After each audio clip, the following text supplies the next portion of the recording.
আসসালামু আলাইকুম, স্বাগতম সবাইকে। আজকে রান্না করব মুরগির গিলা কলিজা দিয়ে ছোলা ভুনা। অসম্ভব টেস্টি হয় মুরগির গিলা কলিজা দিয়ে এই ছোলা ভুনাটা। একবার খেলে বারবার খেতে ইচ্ছা করবে। এখানে আমি ছোলা নিয়েছি 3 কাপ পরিমাণ। ছোলাটা সারা রাত পানিতে ভিজিয়ে রেখেছিলাম, ভালোভাবে ধুয়ে পরিষ্কার করে নিয়েছি ছোলা। এখন এই ছোলাতে আমি সামান্য একটু লবণ দিয়ে প্রেসার কুকারে সেদ্ধ করে নেব। সেদ্ধ করার অংশটা দেখাচ্ছি না। আমি এখানে 3টা মুরগির কলিজা নিয়েছি, সাথে গিলা নিয়েছি। এখন এই গিলা এবং কলিজা আমি ছোট ছোট টুকরো করে কেটে নেব। খুব ভালোভাবে ধুয়ে পরিষ্কার করে নিতে হবে। মুরগির গিলা কলিজা আমি এরকম ছোট ছোট টুকরো করে কেটে নিয়েছি আর খুব ভালোভাবে ধুয়ে পরিষ্কার করে নিয়েছি গিলা কলিজা।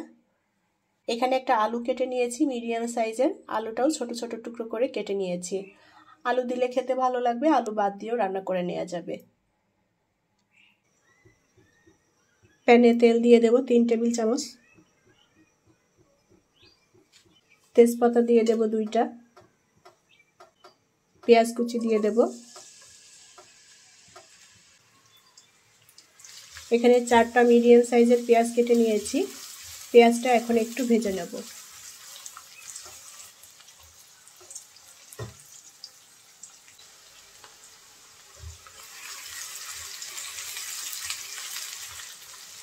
পেঁয়াজটা আমি হালকা ভেজে নিয়েছি।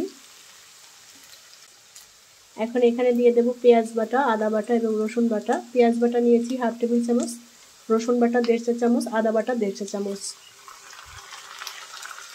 মশলাটা একটু ভেজে নেব যাতে কাঁচা গন্ধ চলে যায়।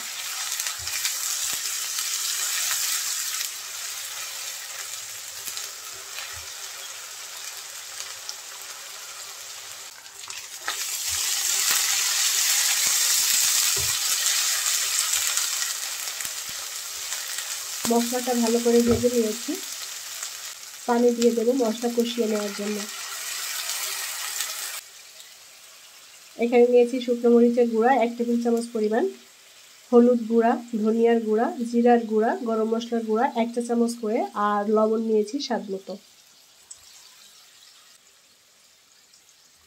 মশলাটা একটু কষিয়ে নেব।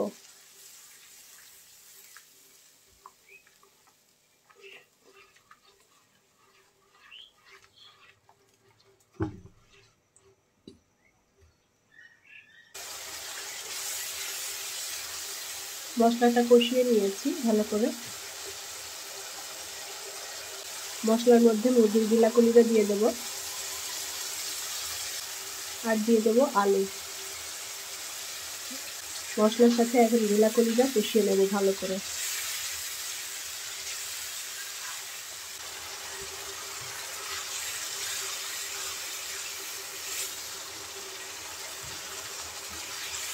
পাঁচ 6 মিনিট কষিয়ে নিয়েছি গিলা কলিজা। পানি দিয়ে দেব সেদ্ধ হওয়ার জন্য।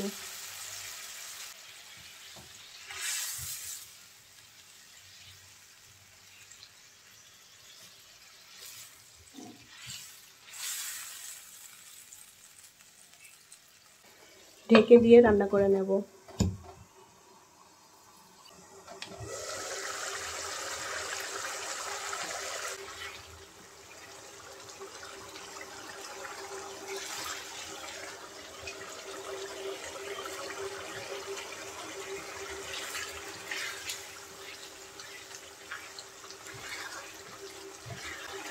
গিলা কলিজা ভালো করে আরো কিছুক্ষণ কষিয়ে নেব।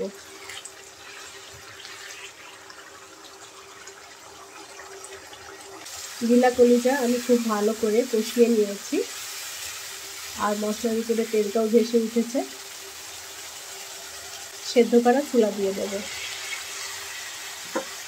খুব ভালো করে নেড়ে চেড়ে এখন ছোলাটা ভুনে নিতে হবে।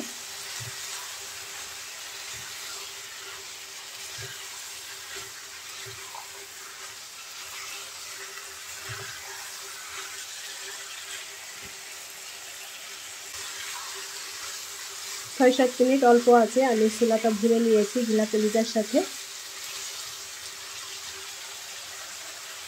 আবারও কিছুটা পানি দিয়ে দেব যাতে ছোলার সাথে সব মশলা মিশে যায়।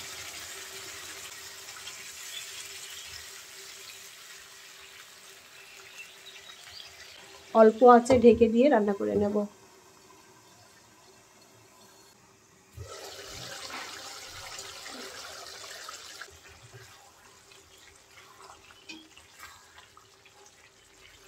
চুলার আঁচ এই পর্যায়ে অল্প করে দিয়ে এখন ভালো করে ভুনে নেব।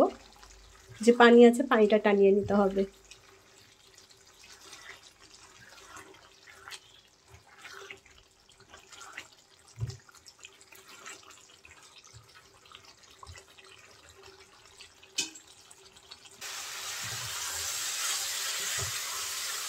মুরগির গিলা কলিজা দিয়ে ছোলা ভুনা রান্না করা হয়ে গিয়েছে। মশলা একদম মাখো মাখো করে নিয়েছি আর তেলটাও ছেড়ে দিয়েছে মশলা থেকে।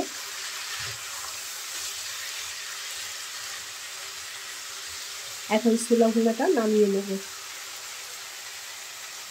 তৈরি হয়ে গেল দারুণ মজাদার মুরগির গিলা কলিজা দিয়ে স্পেশাল ছোলা ভুনা।